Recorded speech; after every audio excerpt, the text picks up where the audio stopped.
नमस्कार दोस्तों, आप सब कैसे हैं। आई होप बहुत अच्छे होंगे और एंजॉय कर रहे होंगे हमारे अपने ट्यूटोरियल पीआरटी एस्पिरेंट पर। चलिए आज फिर एक नई उमंग के साथ में विज्ञान की ओर हमारा एक बढ़ता हुआ कदम। तो जैसा कि आपने पिछले लेक्चर्स में जब देखा हुआ था तो उसमें कुछ टॉपिक्स है जैसे मैंने लिख रखा है अभी, वो मैंने इसलिए लिखा ताकि जल्दी से कर सकें, क्योंकि पिछले लेक्चर्स में आपका कमेंट थे सर आवाज चली गई, वॉइस नहीं आ रही थी, वो तो थोड़ा सा माइक का इशू होगा, है ना। इसलिए हम थोड़ा सा उसको रिकॉल कर लेते हैं, फिर हम आगे टॉपिक की तरफ बढ़ते हैं। तो टॉपिक हमारा क्या था, घनत्व, है ना, डेंसिटी जिसको बोलते हैं।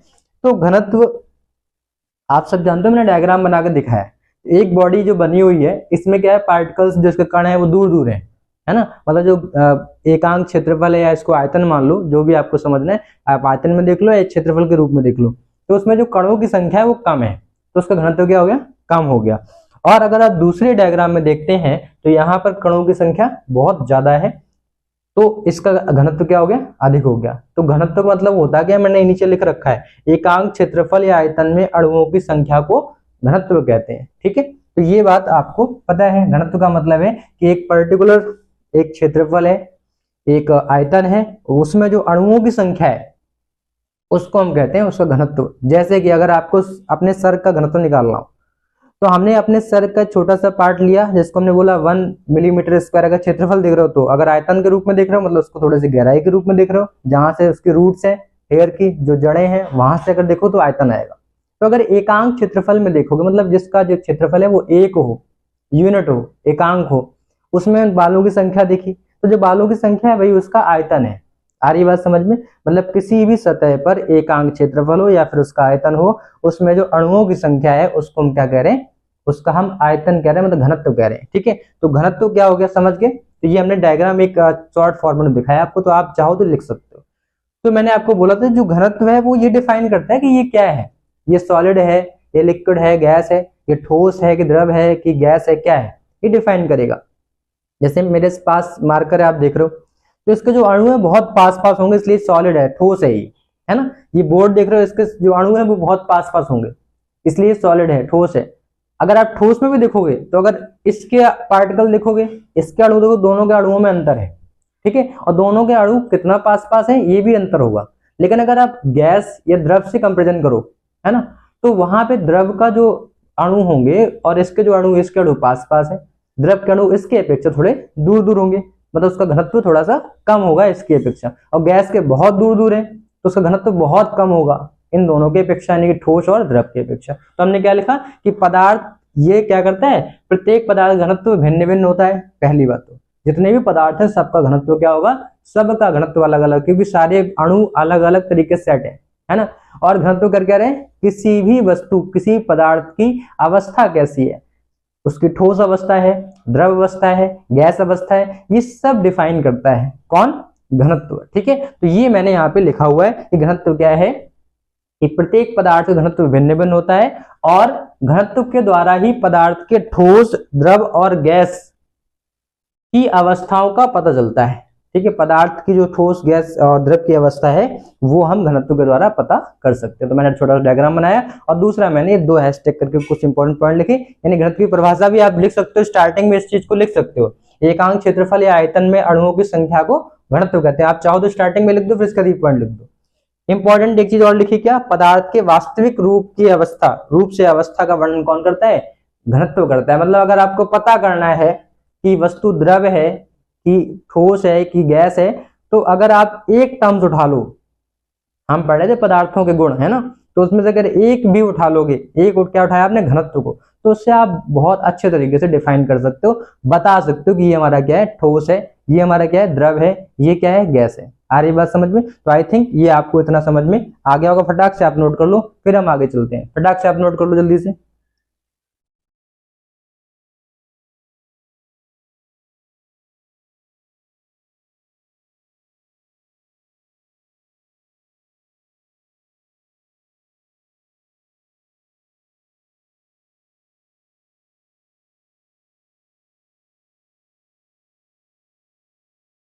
हो गया, चलो रजिस्टर किधर गया, सॉरी, फाइन। तो आपने लिख लिया होगा, ठीक है, आगे चला जाए। अब इसकी बात क्या था, वाष्पशीलता। तो वाष्पशीलता क्या होती है, आपको पता है कि कोई भी जो हमारा पदार्थ होगा वो द्रव अवस्था में बदल जाए, द्रव अवस्था से गैस अवस्था में बदल जाए, है ना। तो द्रव अवस्था से गैस अवस्था में जब कोई पदार्थ बदल जाता है तो उसकी जो ये विशेषता है इसको हम कहते हैं वाष्पशीलता। ठीक, अब वाष्पशीलता एक चीज डिफाइन कर रही है, क्या डिफाइन कर रही है, वो ये बता रही है कौन सा जो द्रव है कितनी जल्दी बदल जाएगा। जो द्रव है जितनी जल्दी गैस में बदलेगा उसकी वाष्पशीलता उतनी ही अधिक होगी। ठीक है, तो थोड़ा सा हम इंपॉर्टेंट पॉइंट लिख लेते हैं। क्या लिखते हैं, वाष्पशीलता, ये हमारी छठवीं हेडिंग होगी। क्या बोल रहे हैं इसको, वाष्पशीलता।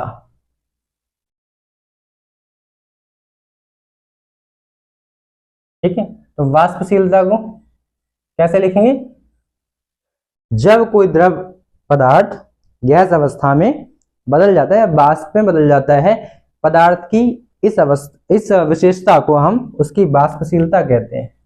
क्या लिखेंगे, जब पदार्थ पदार्थ कैसा हो, द्रव हो, है ना, द्रव या ठोस कुछ भी हो सकता है। ठीक है, जनरली हम द्रव को लेते हैं। ठीक है, वैसे आप लिख सकते हो द्रव और ठोस, क्योंकि आपको पता है कुछ ठोस भी है तो सीधे गैस में बदल जाते हैं। ठीक है, बेसिकली आप क्या लोगे, द्रव लोगे। ठीक है, द्रव गैस अवस्था में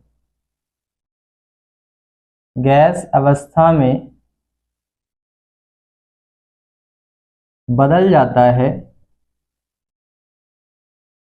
बदल जाता है,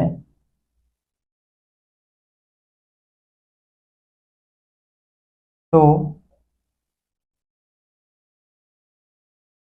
पदार्थ की इस विशेषता को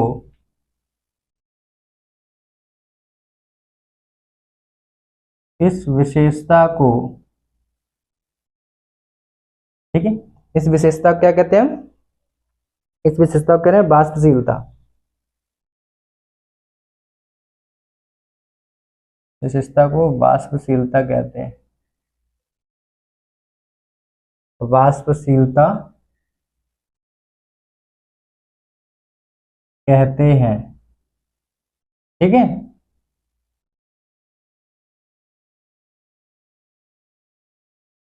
आ रही बात समझ में। तो वाष्पशीलता क्या है, जब कोई द्रव, बेसिकली जो हमारा है सामान्यतः द्रव हो और ठोस भी हो सकता है, अगर वो वाष्प की अवस्था में बदल जाता है तो वस्तु की या पदार्थ की वाष्पशीलता कहते हैं। उसकी इस विशेषता क्या करें, जो प्रॉपर्टी है, जो विशेषता है, इसको हम कह रहे हैं वाष्पशीलता। ठीक है, और इसमें हमने क्या लिखा कि पदार्थ पदार्थ की वाष्प में बदलने को क्या कहते हैं, वे पदार्थ जो अत्यंत कम समय में वाष्प में बदल जाते हैं उन्हें वाष्पशील पदार्थ कहते हैं। तो ये आप लिख सकते हो हैशटैग करके, वे पदार्थ जो अत्यंत कम समय में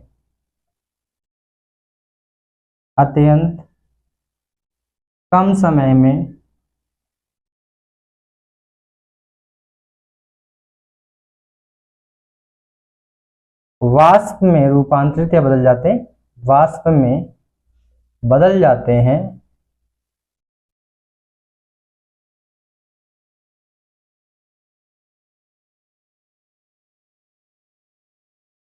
वाष्पशील पदार्थ कहलाते हैं। वाष्पशील पदार्थ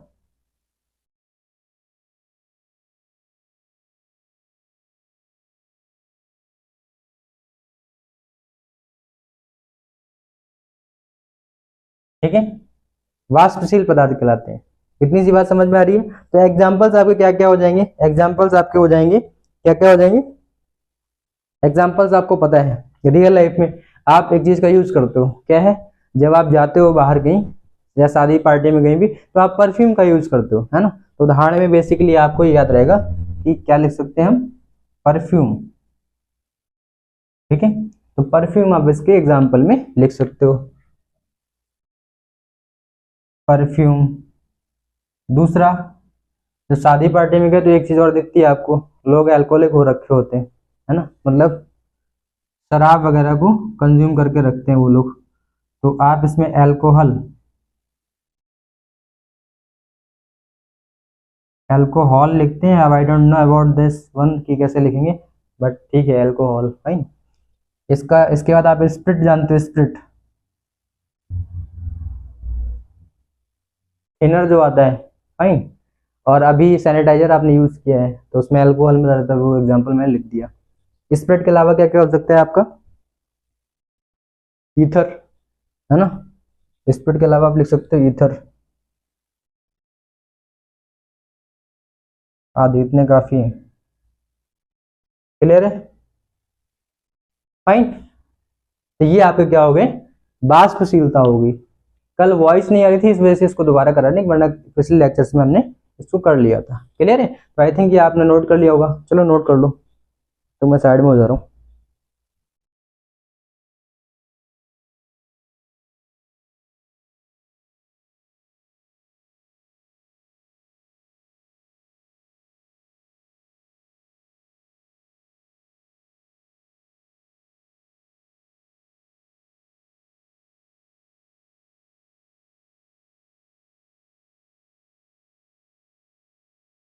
लिख लिया, चलो नेक्स्ट क्या है हमारा?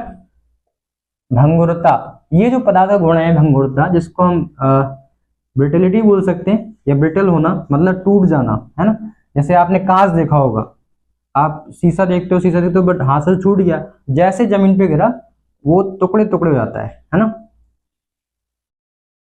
और कुछ चीजें ऐसी होती है जिसके टूटने मतलब गिरने पे इतनी जल्दी उसके टुकड़े ज्यादा नहीं होते। तो जो जल्दी टूट जाता है, जिसके टुकड़े बहुत आसानी से, आसानी का मतलब जैसे जमीन पे गिरा और तुरंत उसके क्या हो गया, टुकड़े टुकड़े छोटे छोटे उसके बिखर गए, तो वो क्या है?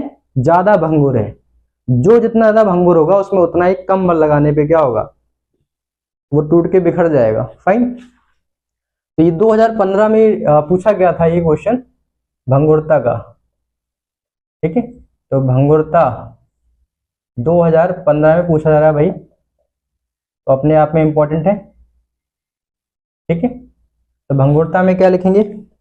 भंगुरता जो पूछा गया 2015 में पूछा गया, तो आपको पता है कि पदार्थ का यह वह गुण है जिसमें किसी बाहरी कारक, कारक क्या क्या हो सकते हैं? बल, दाब, ताप आदि, है ना, जिसके कारण जो पदार्थ है वह छोटे टुकड़ों में बिखर जाता है, टूट जाता है, उसे हम भंगुरता कहते हैं।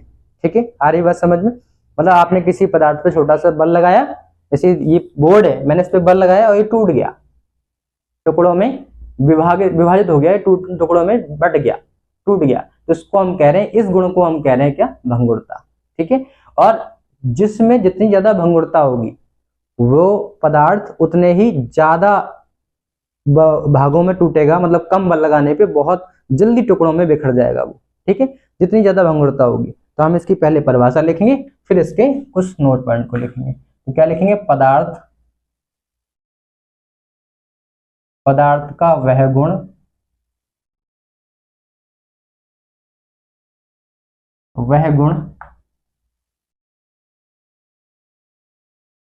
जिससे, या जिस कारण, है ना, जिससे लिख दो, जिससे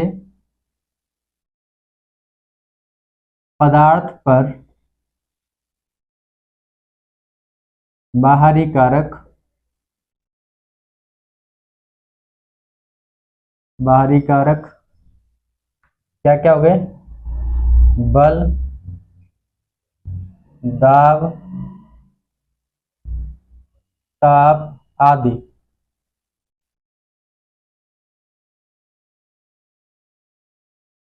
के कारण टुकड़ों में विभाजित हो जाता है, टुकड़ों में विभाजित हो जाता है।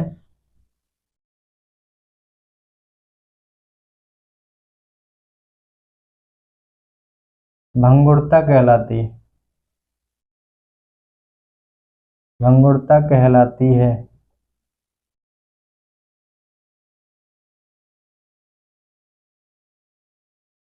क्लियर है? क्या है? पदार्थ में आपने थोड़ा सा बल लगाया, या दाब लगाया, ताप लगाया, कोई बाहरी कारक लगा दिया, तो उस वजह से जो पदार्थ है वो छोटे छोटे टुकड़ों में टूट जाता है, बिखर जाता है, विभाजित हो जाता है। इसी पदार्थ के गुण को हम क्या कह रहे हैं?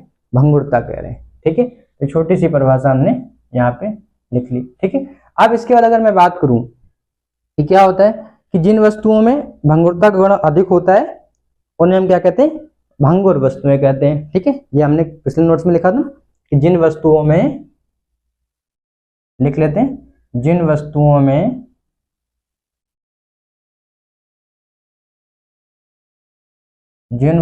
में भंगुरता का गुण अधिक होता है, मतलब जो बड़ी आसानी से टूट जाए, है ना, जैसे कांच है, जो simple example, real life example है, आप देखते हो और हम डेली लाइफ में यूज करते हैं उसको, है ना। और शीशा को देखते भी, बट धीमे से अगर हाथ से छूट गया तो जमीन पे जैसे ही करता है वो छोटे छोटे टुकड़ों में टूट जाता है, बिखर जाता है। ठीक है, तो वो क्या है, भंगुर वस्तु है ना। तो क्या भंगुरता का गुण अधिक होता है, गुण अधिक होता है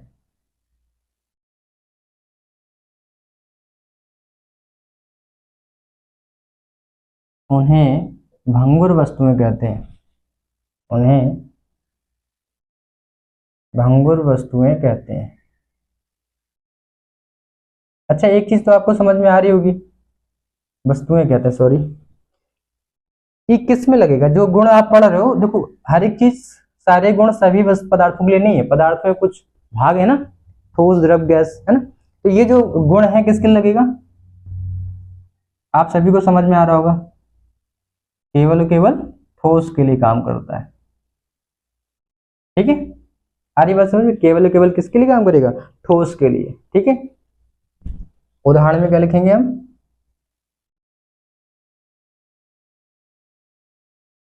कांच,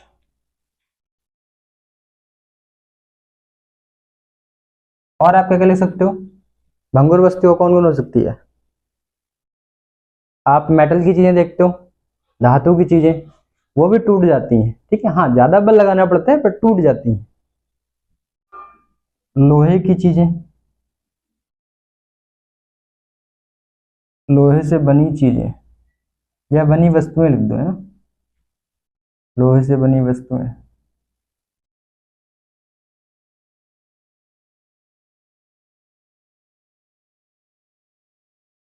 धातु की वस्तुएं, तो सब आ जाएंगे, पीतल, कांसा, सब आ जाएंगे। ठीक है, जो आप इतिहास में पढ़ रहे होगे, कांसे की बनी चीजें आपको मिली थी देखने को, आपको मतलब जिन्होंने रिसर्च करी, फाइन। ठीक है, तो ये मोर देन सफिशिएंट है, इतना ही लिखना है, क्लियर। तो 2015 में ये चीजें पूछी जा रही हैं भाई, है ना। चलो फटाक से नोट कर लो, फिर हम लोग आगे चलते हैं।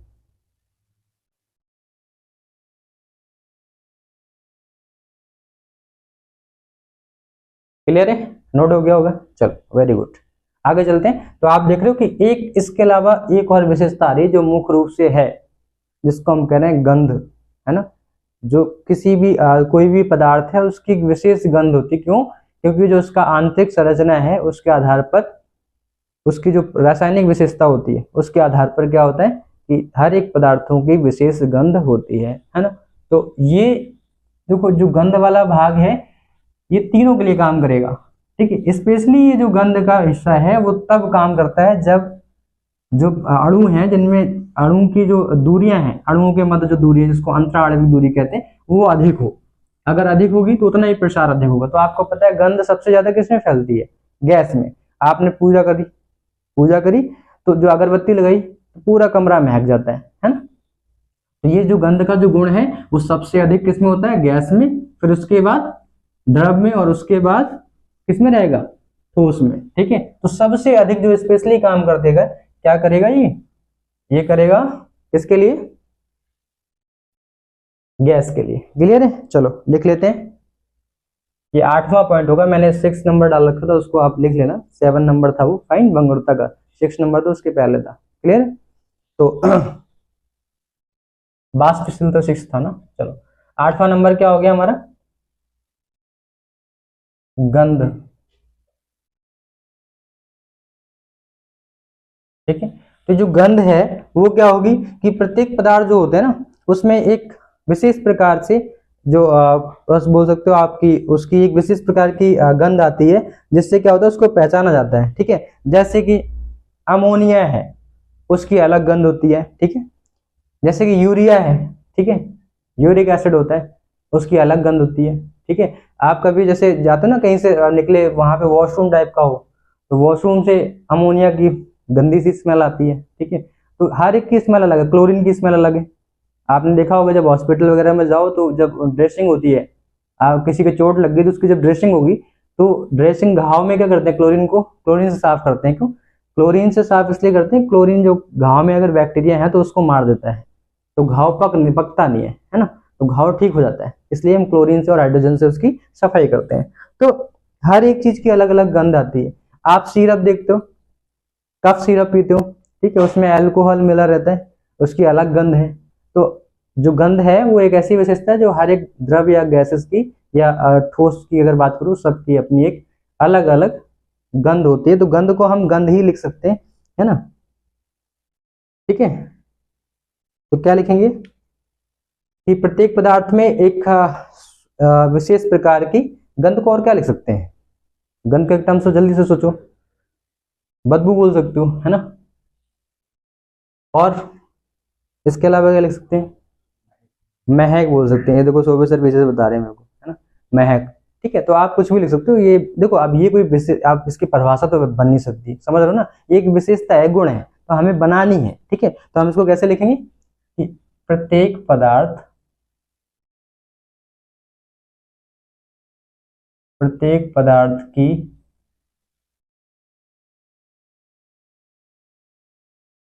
उनकी रासायनिक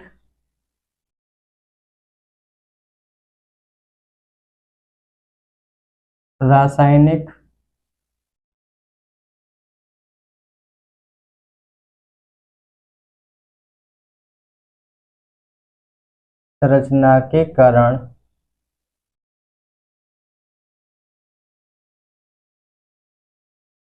एक विशेष प्रकार, एक विशेष प्रकार की महक, है ना, महक या बदबू, दोनों लिख लो। महक तो, महक, बदबू, खुशबू, कुछ भी बोल सकते हो, वॉट एवर, और दोनों ही होते हैं। कभी जैसे फूल देखते हो, तो फूलों में रासायनिक बहुत सारे द्रव होते हैं, तो उन द्रवों की खुशबू आती है, फाइन। तो खुशबू बदबू सब अलग अलग है। जैसे परफ्यूम, ये भी एग्जांपल लिया था, परफ्यूम क्यों डालते ताकि एक फ्रेग्रेंस आए, खुशबू आए अच्छी सी, फाइन। तो लिख सकते हो विशिष्ट प्रकार की महक या बदबू होती है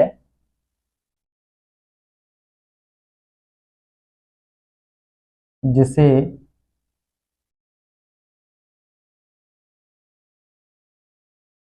पदार्थ की गंध कहा जाता है। अब देखो यहां से एक बात आपको ये समझ में आ रही है क्या, अभी तक अगर बदबू आ रही है उसको आप गंध बोलते थे, तो गंध का मतलब दोनों होता है, ठीक है, खुशबू और बदबू, दोनों चीजें हो रही हैं। रियलिटी सच बोलूं कि मेरे को भी बहुत समय तक यही पता था गंध का मतलब बदबू है।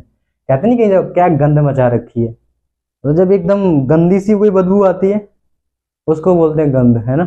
बट गंध का मतलब सब होता है, एक गंध में फ्रेग्रेंस भी आ सकती है और स्मेल, दोनों ही होते हैं। फ्रेग्रेंस मतलब खुशबू, फाइन, तो दोनों ही हो सकते हैं, बदबू और खुशबू, उसको दोनों गंध कह रहे हैं, जिसे पदार्थ की गंध कहा जाता है या कहते हैं,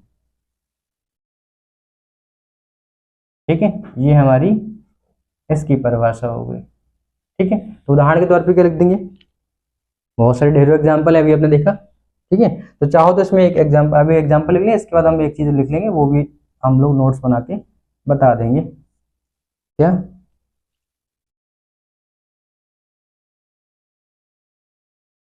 परफ्यूम की खुशबू,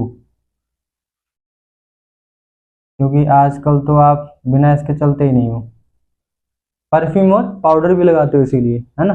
तो पाउडर देखो गैस नहीं है, लेकिन उसकी भी खुशबू कायदे की है ना। तो क्या कह रहे हैं,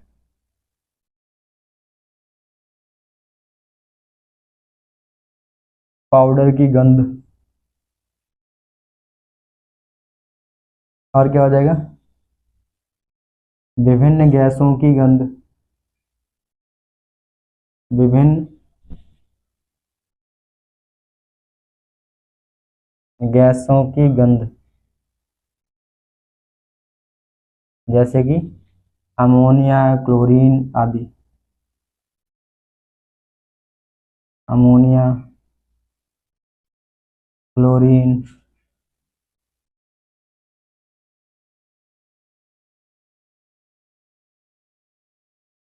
कार्बन मोनोऑक्साइड,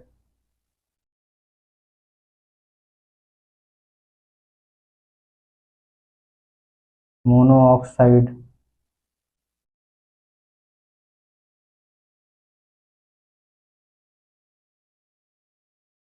और कोई और लिखनी है? अमोनिया, क्लोरीन, कार्बन मोनोऑक्साइड, और भी मीथेन आदि, है ना?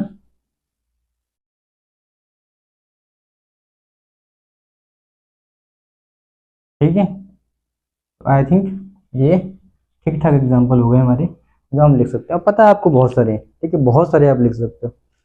तो इसमें हम एक एग्जाम्पल ये लिख रहे हैं, एक फ्लो चार्ट टाइप का समझ सकते हो कि सबसे ज्यादा मैक्स किस में होता है गंध, है ना? तो आप ऐसे बना लो कि सबसे ज्यादा होती है गैस, ठीक है, फिर होता है द्रव,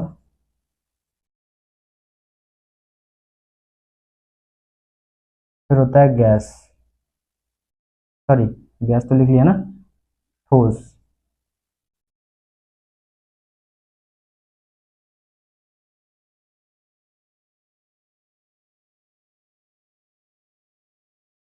यहाँ पे लिख लो अधिकतम,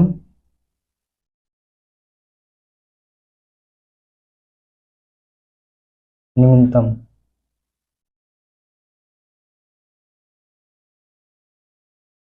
ठीक है, न्यूनतम।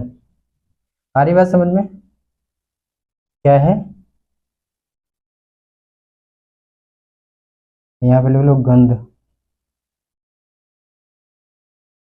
तो इस फ्लो चार्ट से आपको समझ में आ जाएगा कि किसमें मैक्सिमम होता है, किसमें मिनिमम होता है। सबसे कम किसमें होगा? ठोस में होगा। सबसे ज्यादा गंध किसमें आएगी? गैस में आएगी। देखते हो, अधिकतम और कम का मतलब केवल यहाँ पे ये है कि बहुत जल्द जिसका प्रसार हो सके, इसके संबंध केवल प्रसार से है, ठीक है, कि कितनी फास्ट यहाँ से चीजें हमें दूर तक समझ में आ सके, ठीक है। तो द्रव में थोड़ा स्लो चलता है, गैस में उसके अणु के बीच में दूरियां काफी होती है, तो वो बहुत जल्दी फ्लोट करते हैं, बहते हैं, है ना।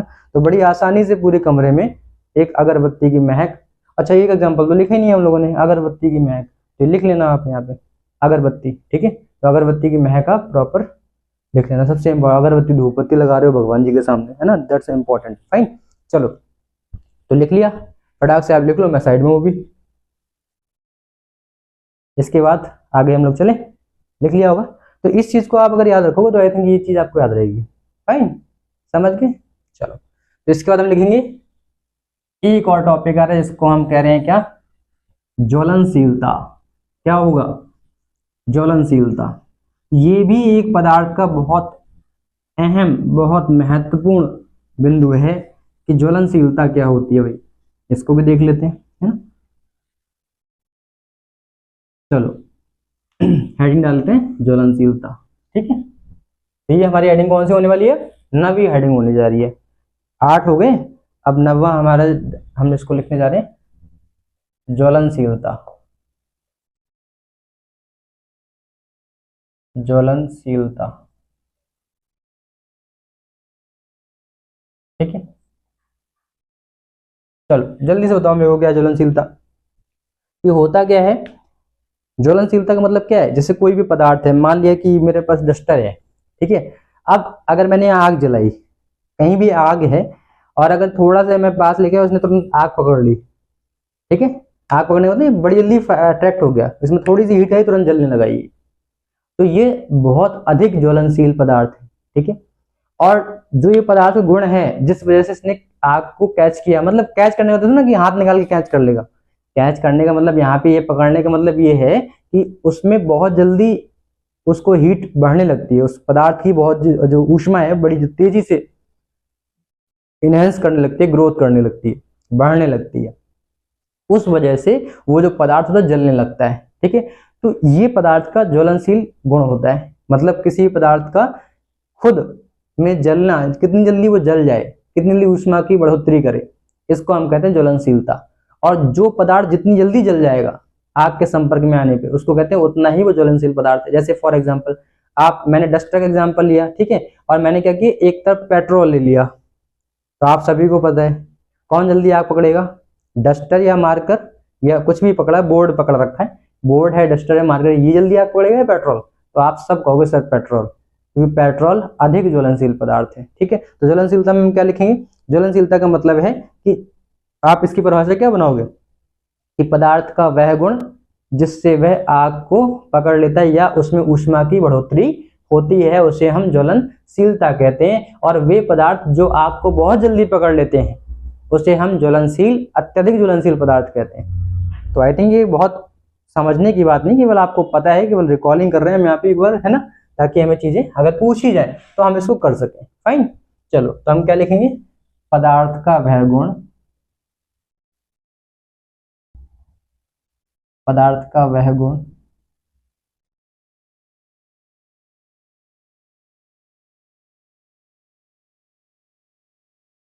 जिस कारण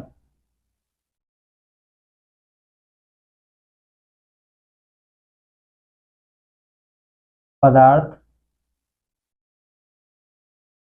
बहुत जल्दी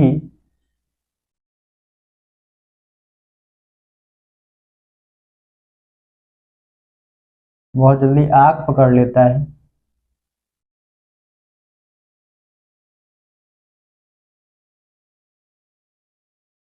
आग पकड़ने मतलब जलने लगता है। ठीक है, इसमें लिख दो ब्रैकेट में। हाँ, ये अलाउड नहीं है जो जीभ निकाल के हम बच्चे को खींच ले अपनी तरफ, है ना। आग पकड़ने में जलने लगता है, जलने, जलने लगना।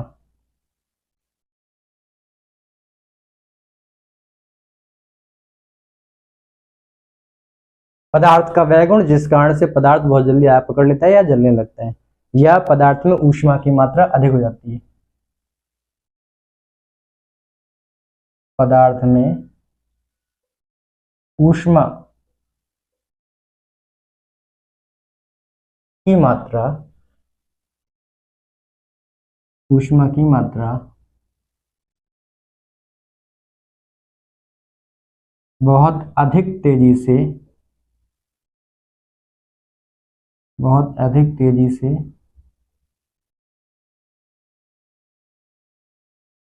बढ़ने लगती है।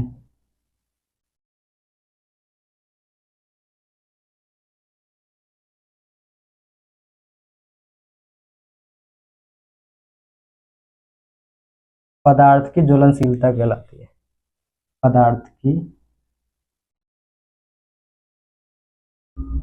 ज्वलनशीलता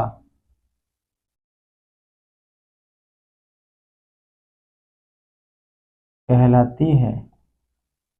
ठीक है, इतनी सी बात आपको समझ में आ गई होगी। ठीक है, या तो उस आग पकड़ ले या फिर उसकी ऊष्मा में एकदम से बहुत ज्यादा वृद्धि हो जाए। ठीक है, दोनों ही कंडीशन को कहें पदार्थ की ज्वलनशीलता कहते हैं। ठीक है, तो ये आपकी परिभाषा होगी। और इसमें हैशटैग करके लिख लेंगे इंपॉर्टेंट पॉइंट कि वे पदार्थ जो आग को बहुत जल्दी पकड़ लेते हैं। ठीक है, वे पदार्थ, वे पदार्थ जो आग को, ऐसे लिख दो, आग के संपर्क में आने पर,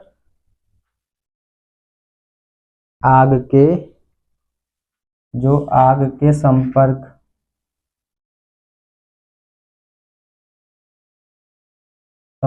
में आने पर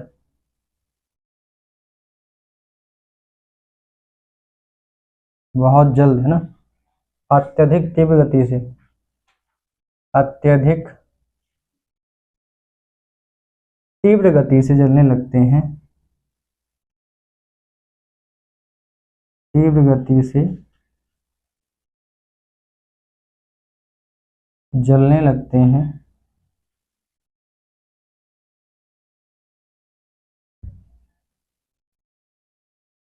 ज्वलनशील पदार्थ कहलाते हैं।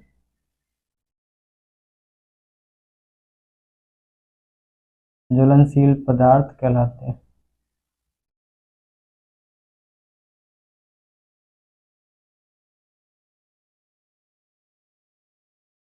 क्लियर है? ज्वलनशील पदार्थ का मतलब क्या है? वे पदार्थ जो आग के संपर्क में जैसे ही आएंगे तुरंत स्वाहा हो गई, बड़ी जल्दी जल गए, तो उन्हें कहते हैं ज्वलनशील पदार्थ। तो आपको एग्जाम्पल तो पता है कौन कौन से होंगे।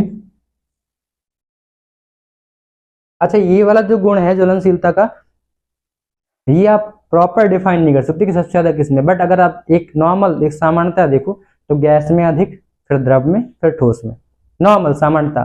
बट अगर बहुत सारे एक्सेप्शन भी ऐसे हैं कि जो ज्वलनशील गुण हैं थोड़े से भिन्न भिन्न हो जाते हैं, ठीक है। कभी कभी ठोस में बहुत जल्दी और द्रव में उससे कम, गैस में उससे कम, लेकिन सामान्यतः क्या होता है, गैस में सबसे अधिक होता है ज्वलनशीलता, इसके बाद द्रव और इसके बाद ठोस, ठीक है। तो हम एग्जाम्पल में क्या लिख देंगे, ज्वलनशील पदार्थ कौन से हो गए, ज्वलनशील पदार्थ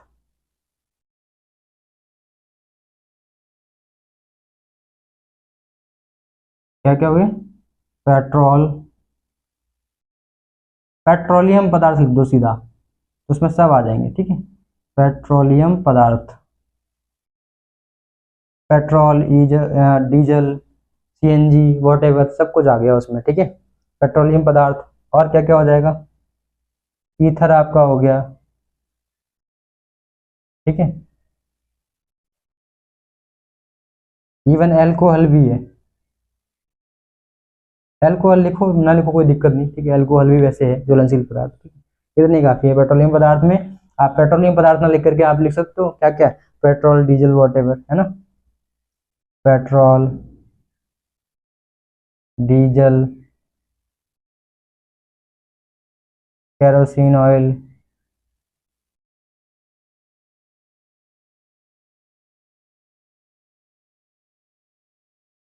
केरोसिन ऑयल आदि। आ रही बात समझ में, इतना सफिशियंट है, ठीक है। तो ये आपका क्या, कोई ज्वलनशील पदार्थ हो गए, फाइन। इतनी सी बात आई होप आपको समझ में आ रखी होगी, ठीक है। तो इसमें कुछ भी नया नहीं है। इसके बाद एक टॉपिक जो पूछा जा रहा है 2015 में, जिसको हम कह रहे हैं ट्रांसपेरेंसी, पारदर्शिता। ट्रांसपेरेंसी क्या है, पारदर्शिता क्या है। अब देख रहे हो आपकी जो उनके पूछने का तरीका है, वो एक कुछ यूनिक टर्म्स लेते हैं। जैसे कि अभी आपने इसके पहले देखा था, जो टर्म्स पूछ रहे थे क्या थे, भंगुरता। तो वो ऐसे टर्म्स को यूज कर रहे हैं, जनरली आपसे पूछ रहे हैं जो एक नॉर्मल वे में हम समझते थे, लेकिन उनकी परिभाषा थोड़ा सा बनाने में हमें डिफिकल्टी हो सकती है, ऐसी चीजें वो पूछ रहे हैं। तो उनके भी कॉन्सेप्ट को समझो कि क्वेश्चन किस तरीके से आ सकते हैं। तो भंगुरता आपको पता है, भंगुरता का मतलब कोई चीज टूट गई, बिखर गई, अब उसकी परिभाषा कैसे बनाओगे, तो आपने बना ली कि किसी वस्तु पर कि किसी बाह्य कारण से, बाह्य कारण क्या हो सकता है, बल, दाब, ताप आदि से वस्तु छोटे छोटे टुकड़ों में टूट जाए, उससे हम क्या कहते हैं, भंगुरता कहते हैं, ठीक है। और जो वस्तु जितनी जल्दी कम बल, दाब, ताप लगाने पर टूट जा रही है, बिखर जा रही है, उसे हम अत्यधिक भंगुर वस्तुएं कह रहे हैं। तो आपने परिभाषा बना ली। ऐसे आप देख रहे हो 2015 में एक और क्वेश्चन पूछा गया, पारदर्शिता। चलो इसको नोट कर लिया होगा आपने, ठीक है। आगे चलें। तो 10वां पार्ट जो हमारा है दैट इज द पारदर्शिता, ट्रांसपेरेंसी क्या है। तो आप अभी प्रेजेंट टाइम में कह रहे हो सर सरकार से निवेदन है कि वो पारदर्शिता लाए और शिक्षक भर्ती लाए, ठीक है। तो ट्रांसपेरेंसी क्या है, थोड़े से हम पदार्थ को पढ़ लें, फिर शिक्षक भर्ती की तरफ देखते हैं। देखो क्या है, चलो तो अगली हेडिंग डाल लो, 10वीं हेडिंग हमारी होगी, बस एक और हेडिंग है, इसके बाद हम लोग पदार्थ गुण बंद कर देंगे। गुण तो बहुत सारे हैं, ठीक है, लेकिन जो बेसिकली हमारे सिलेबस में वो उतने हैं, इससे ज्यादा हमें नहीं पढ़ना है, फाइन। तो हेडिंग डालते हैं पारदर्शिता, यानी कि पारदर्शिता की अगर बात करते हो तो 2015 में क्वेश्चन आपसे पूछा गया है। तो आपने 10वीं हेडिंग क्या डाली, पारदर्शिता, ठीक है। क्या है, 2015 में पूछा गया है, क्या कह रहे हैं कि ये पदार्थ का वो गुण है जिस वजह से हम पदार्थ के आर पार देख सकते हैं, ठीक है। जैसे नॉर्मल कांच देखो, नॉर्मल कांच जिसकी एक तरफ पॉलिश ना हो, जो पॉलिश है उसको हम सामने मिरर बोलते हैं, वो भी एक पॉलिश्ड वाला मिरर है जिससे हम अपना चेहरा देख रहे हैं। एक होता है ट्रांसपेरेंट, मतलब जिसमें दोनों तरफ जो है कोई पॉलिश नहीं है, कोई भी उसमें किसी भी तरीके से हमने किसी पदार्थ का, जिसको हम इवन उसको बोलते हैं कि सिल्वर का नाइट्रेट लगता है, सिल्वर सॉल्ट होता है, उसकी पॉलिश करते हैं, तो वो सब नहीं है। तो वो हमारा क्या है, हम आर पार उसको देख पा रहे हैं। तो घरों में विंडो लगी है, विंडो में शीशे लगे रहते हैं, तो हम अंदर से बाहर का देख सकते हैं, बाहर से अंदर का। बट अब हमारे कैसे आ गए, बहुत सारे कांच ऐसे आ गए जो रंगीन है, कलरफुल है, तो उसमें हम अंदर से बाहर का देख पा रहे हैं, बट बाहर से अंदर का नहीं दिख रहा है। लेकिन अगर आप प्लेन कांच देखते हो तो क्या होता है, आर पार आप बड़ी आसानी से देख सकते हो। तो पारदर्शिता क्या है कि पदार्थ का वह गुण है जिस वजह से आप पदार्थ के आर पार बड़ी आसानी से देख सकते हैं, उसे हम पदार्थ की पारदर्शिता कहते हैं। ठीक, क्या करें, पारदर्शिता कहते हैं। फिर ट्रांसपेरेंसी नाम देना इसको। ठीक है, जैसे कि अगर आप देखो तो पानी भी इसका एग्जाम्पल हो सकता है ना। जब पानी भरा रहता है, अगर आप देखो तो आप पानी अगर आपने गिलास में रखा तो गिलास के सतह तक आपको पूरा प्रॉपर दिखेगा। तो पानी भी कैसा है, पारदर्शी होता है। फाइन, तो हम क्या कहते हैं, वे पदार्थ जिनके हम आर पार बड़ी आसानी से देख सकते हैं उन्हें हम पारदर्शी पदार्थ कहते हैं, और पदार्थ की इस गुण को हम पारदर्शिता कहते हैं। ठीक है, चलो लिख लेते हैं।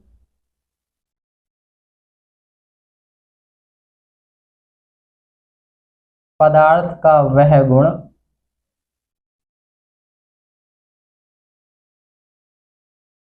जिस कारण से हम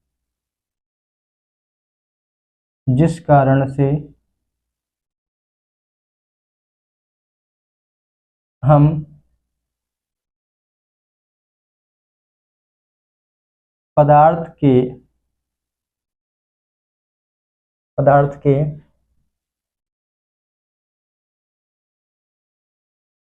आर पार, आर मतलब इस पर इस तरफ, पार मतलब उस तरफ, है ना, आर पार आसानी से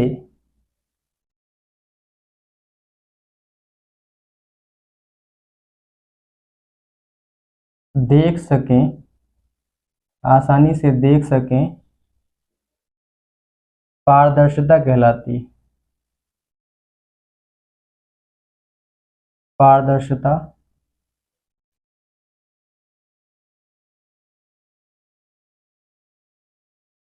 कहलाती है। क्या बोले, पदार्थ का वह गुण जिस कारण से हम पदार्थ के आर पार बड़ी आसानी से देख सकें उसे हम पदार्थ की पारदर्शिता कहते हैं। आ रही बात समझ में, क्लियर है? ठीक है, उसे हम पदार्थ की पारदर्शिता कहते हैं। ठीक, अब हम क्या करें कि वे पदार्थ जिनमें पारदर्शिता गुण पाया जाता है उन्हें हम क्या कहते हैं, पारदर्शी पदार्थ कहते हैं। ठीक है, तो आप पारदर्शी पदार्थ को भी लिख सकते हो। ठीक है, तो हैशटैग करके आपने लिख लिया, वे पदार्थ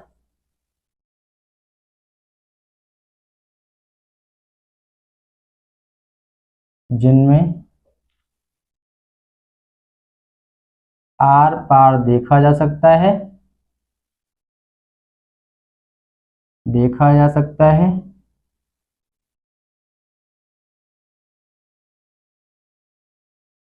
पारदर्शी पदार्थ कहलाते हैं। ठीक है, पारदर्शी पदार्थ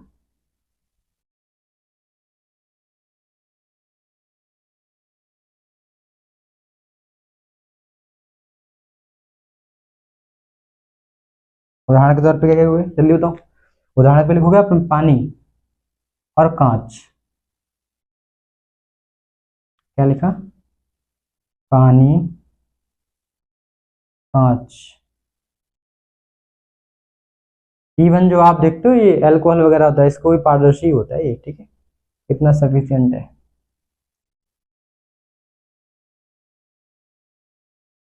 ठीक है, और इसी में दूसरा क्या लिखेंगे, वे पदार्थ जिनमें आर पार नहीं देख सकते उन्हें हम क्या कहते हैं, अपारदर्शी पदार्थ। ठीक है, वो हमारे क्या हुए, अपारदर्शी। वे पदार्थ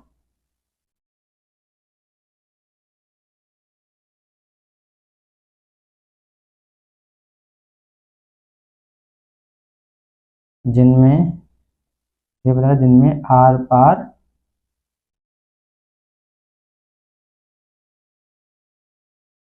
नहीं देखा जा सकता है,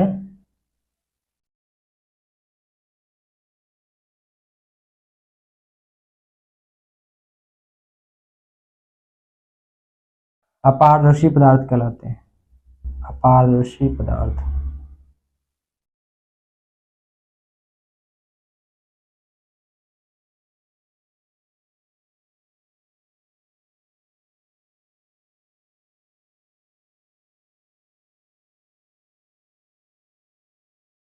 उदाहरण पे क्या लिखोगे आप, उदाहरण हो गया पॉलीथीन। ठीक है, और देखो ये लिखना वही है जो आप घरों में जनरली यूज कर रहे हैं, ठीक है। पेपर, बाल्टी और दीवार आदि, ठीक है। ये आपके एग्जाम्पल हो गए। आ रही बात समझ में? तो आपने पारदर्शिता को बड़ी आसानी से देख लिया, ठीक है। तो ये हमारे हो गए अपारदर्शी पदार्थ। तो पारदर्शी और पारदर्शी दोनों आपने लिख लिए, ठीक है। क्लियर है? और एक और टर्म्स आता है जिसको हम बोलते हैं पारभाषी। तो पारभाषी क्या होता है, इसको आप लिख लो फटाक से, फिर हम बताते हैं पारभाषी क्या होता है। पारभाषी, पारभाषी का मतलब हुआ ऐसे पदार्थ जिनमें आपको दिखेगा तो सही बट धुंधला दिखेगा, ठीक है।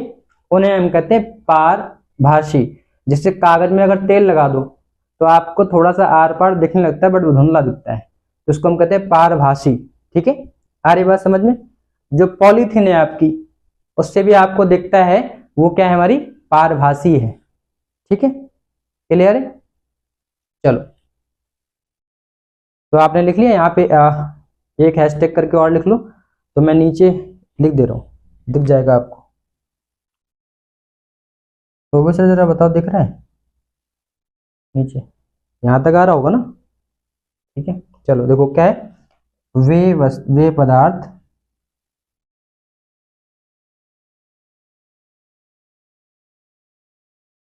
जिनमें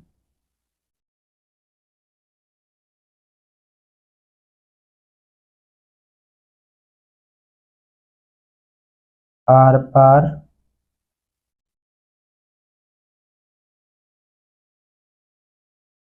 धुंधला दिखता है, धुंधला दिखता है,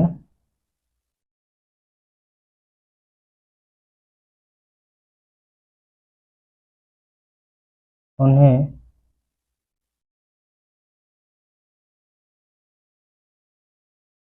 पारभाषी क्या लिखते हैं? पारभाषी, ठीक है। पारभाषी कहते हैं, ठीक है। पारभाषी कहते हैं, धुंधला दिखेगा, ठीक है। क्लियर? ये हैशटैग में लिखना, मतलब नोट्स हैं, ठीक है। आप ये भी एक बात समझ लो कि आपको समझ में आ रहा होगा, यहाँ से क्वेश्चन कंपटीशन में उठते हैं। ये कोई नहीं पूछ रहा क्या है, ये पूछ सकते हैं। सबको पता है पारदर्शिता, आपको पता है। पारभाषी कहते हैं ऐसे पदार्थ बताओ जिनको, हाँ, जिससे हम धुंधला दिख रहा है, उन्हें क्या कहते हैं? नीचे चार ऑप्शन लिखे, तो आपने कहा दिख रहा है तो पारदर्शी हो गया, बट वो पारदर्शी नहीं, पारभाषी होगा, ठीक है। तो कंपटीशन में क्वेश्चन यहाँ से उठते हैं, फाइन। तो आप क्या लिखोगे उदाहरण में?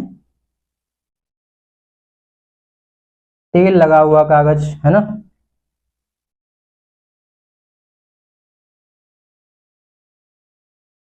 तेल लगा हुआ कागज,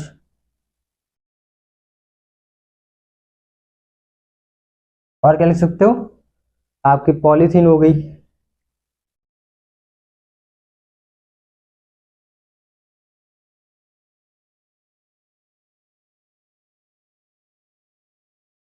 ठीक है, आदि। क्लियर है? तो ये बात आपको यहाँ पे समझ में आ गई, ठीक है।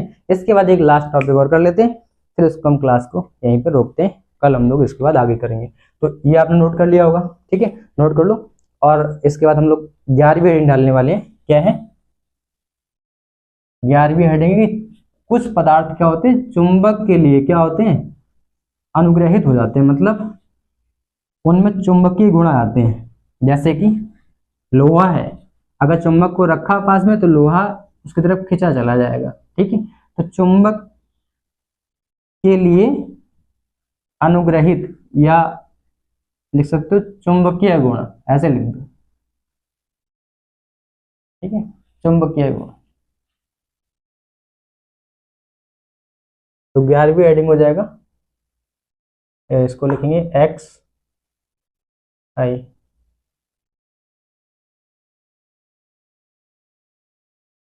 चुंबक के लिए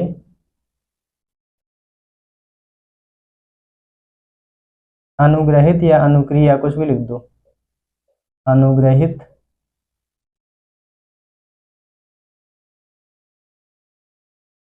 या अनुक्रिया। ठीक है, मतलब मैग्नेट के लिए उनकी एक प्रॉपर एक रिएक्टिविटी रहती है।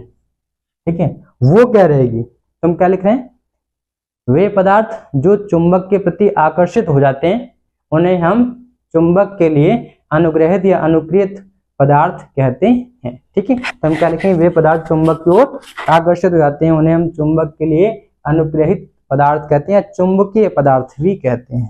ठीक है, जैसे कि आपने देखा है कि लोहे को बड़ी आसानी से चुंबक क्या करता है, खींच लेता है। तो सिंपल सी परिभाषा हम क्या लिखेंगे यहाँ पे, वे पदार्थ, या पहले इसकी परिभाषा लिख दो, पदार्थ तो बाद में आओ कि गुण कौन सा है, हम तो गुण के बारे में बात कर रहे हैं ना, तो पहले इसकी परिभाषा लिखो। क्या लिखेंगे, पदार्थ का वह गुण, पदार्थ का वह गुण जिस कारण से पदार्थ चुंबक की ओर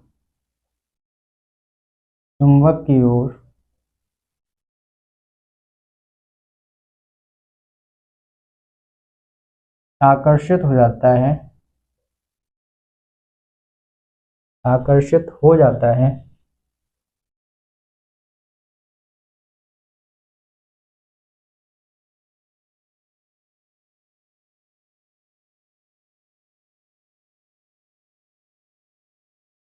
चुंबक के लिए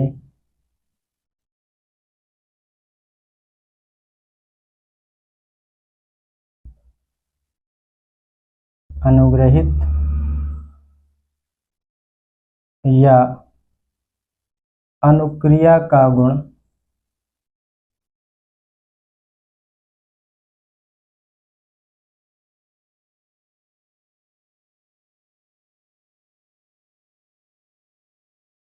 ठीक है कहलाता है। समझ गए, तो इसमें कुछ भी नया नहीं था, जो आपको पता है बस उसको शब्दों में यहाँ पे लिख दिया गया है। क्लियर है, ये आपकी परिभाषा हो गई। और इसी में आप हैशटैग करके क्या लिख देंगे कि वे पदार्थ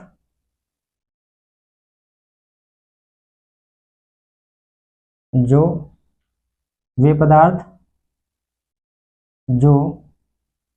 आसानी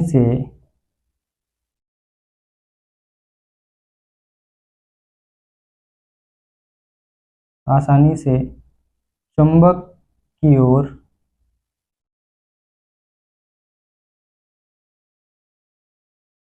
आकर्षित हो जाते हैं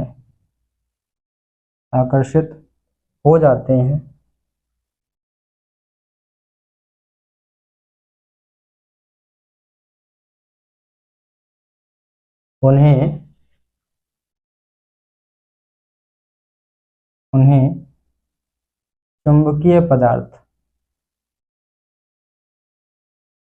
चुंबकीय पदार्थ कहते हैं।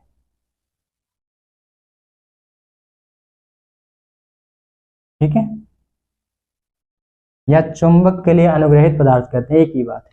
क्लियर है, ये आपका हैशटैग वाला पॉइंट हो गया। उदाहरण लिख दें तो आपको पता है लोहा, निकल, कोबाल्ट ये सब इसके एग्जाम्पल है। ठीक है, तो लोहा या लोहे से बनी वस्तु कुछ भी लिख सकते हो।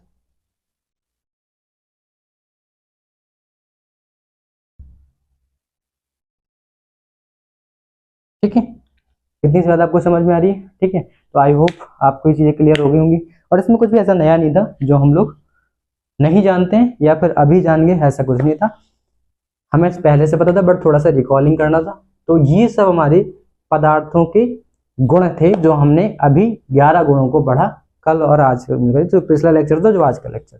ठीक है, तो अभी आप देख रहे होंगे हम लोग का लेक्चर थोड़ा सा एक्सटेंड कर रहा होगा कि आप करोगे यार जरा सा चैप्टर इतना क्यों ये घसीट के पढ़ा रहे हैं। मैं घसीट नहीं रहा हूँ, मैं आपको जो यहाँ पे बता रहा हूँ वो इसलिए है कि हम लोग देखो डीएलएड नहीं करें। मैं बार बार हर बार जब से मैं पढ़ा तब से मैं एक ही चीज बोलता हूँ कि हम लोग का जो मोटिव है that is not a DElEd. Fine, जो मोटिव है वो आपका है कि आपको एक सरकारी शिक्षक बनना है। फाइन, गवर्नमेंट टीचर बनने के लिए आपको कंपटीशन फाइट करना पड़ेगा, वहां जाने के लिए आपको डीएलएड के साथ साथ अगर प्रिपरेशन हो जाए तो क्या बुराई है। जो हम यहाँ पे कर रहे हैं वो हम लोग इतना कर रहे हैं कि अगर हम इतना पढ़ के एग्जाम में बैठते हैं तो इससे बाहर नहीं जाएगा क्वेश्चन। ठीक है, चलिए आप लोग स्वस्थ रहें, मस्त रहें, पढ़ते रहें। कल फिर मिलते हैं। Thank you. जय हिंद, जय भारत।